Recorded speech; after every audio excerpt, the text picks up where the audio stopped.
Mobility and flexibility are two essential concepts in the worlds of sports, fitness, and especially strength and conditioning. Unfortunately, they're often misunderstood and sometimes even used interchangeably. But as a coach, it is important for you to understand the difference between these two physical qualities so that you can train them properly with your athletes. And that is why today I will be clarifying what each term genuinely means and laying out their key principles. Let's start by defining both terms. Flexibility is your body's tissue's ability to stretch without tearing. Mobility is your ability to generate force throughout a given range of motion, also called ROM. Let's use a simple example, the finger. If I grab my finger with my other hand and lift it upwards, I can stretch it pretty far. In this situation, the finger in itself is completely relaxed. The movement is entirely caused by my other hand. The tissues in front of my finger are being stretched more and more as I push until they reach their limits, the point beyond which they cannot stretch any further. This limit represents my flexibility, or more precisely, the flexibility of the tissues being stretched. Now, if I release my finger and try to lift it up again without using my other hand, relying only on the muscle causing the movements, the extensor carpi radialis, if you're curious, my finger will rise, but not quite as high as before. That is my mobility, more specifically, the mobility of my index's extension. So, to sum up, flexibility equals your tissue's ability to stretch, and mobility equals your muscle's ability to generate force in a given range of motion. Now, why could I not raise my finger as high using only my muscles? Because even though my finger can stretch that far, meaning it's not a flexibility problem, my muscles have never worked in that range of motion. They have not yet developed the strength or the neural control to generate force there. That's why we generally refer to the flexibility of tissues and the mobility of joints.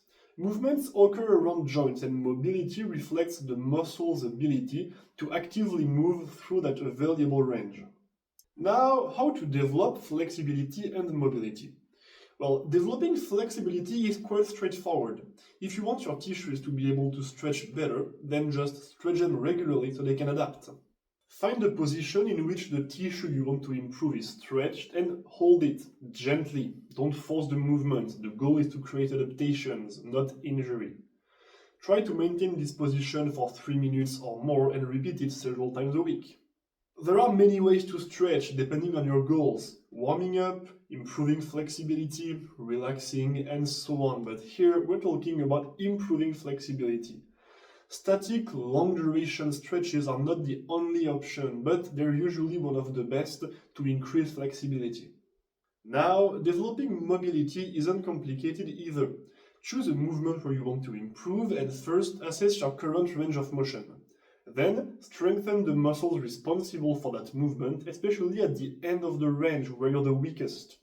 For example, in the finger case, training the lower part of the movement where my finger can already easily move will not help me get further here. I need to train at the end of the range where my muscles struggle to generate force. Over time, my muscles and nervous system will adapt, allowing me to control and move deeper into that range. Now, there are more advanced mobility development methods, and it might be a bit more complex for compound movements such as squats or overhead presses, but that's a topic for another day. To finish, here are 3 important points to deepen your understanding of this topic, with number 1 being flexibility is a prerequisite for mobility. If you want to be able to move throughout a given range of motion, the tissues involved need to be flexible enough to allow it. For instance, stand on one leg, grab one of your foot with the hand and pull your heel towards your glute. You're stretching your quadriceps, that's flexibility. Now release your foot and try to lift your heel towards your glute once again, but without using your hand. This time your hamstring is causing the movement, that's mobility. You'll notice that you can usually go further with your hand than without. The first situation is called passive ROM, so the range of motion you can reach using external help. The second one is called active ROM, the range of motion you can reach using the muscles causing the movement, in this case, knee flexion. Passive range is linked to flexibility and active range to mobility. Now, if you want to reach a specific active range, but your flexibility is not yet sufficient, meaning your tissues cannot stretch far enough to allow that position, you'll first need to develop your flexibility before working on mobility. 2. Having extra flexibility helps mobility. Even if your flexibility is technically enough, having a bit of a margin makes a big difference. When stretching a muscle, the last few degrees are always the hardest to reach because the tissues will resist more as they approach their limit. Let's say you want a 90-degree active range at the knee in knee flexion, so with your leg parallel to the ground, but your passive range is only 95 degrees.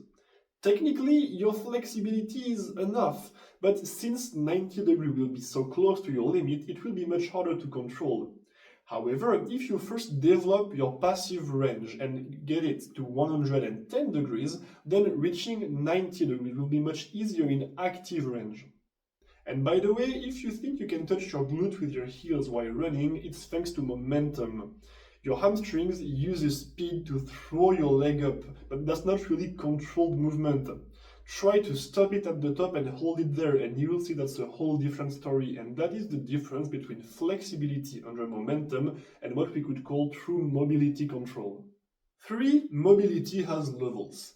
Let's go back to the finger example one last time. If I can lift it up here with my active range, it means I have enough mobility to get to that position. But now, if my sport requires me to do that same motion, but with added resistance, maybe my current mobility won't allow me to do the same movement with external load. So, having enough mobility to reach a certain range is good, but being able to generate and control more force throughout that range is even better. That's the ultimate goal of what some people might call functional mobility. To sum it up, flexibility unlocks range of motion for your body, and mobility allows your muscles to generate force and control throughout that range. They're closely connected but not the same, and both are essential for healthy, efficient movements. Now, if you want your athlete to stay injury-free, move with control and perform better, develop both flexibility and mobility with them in a balanced way.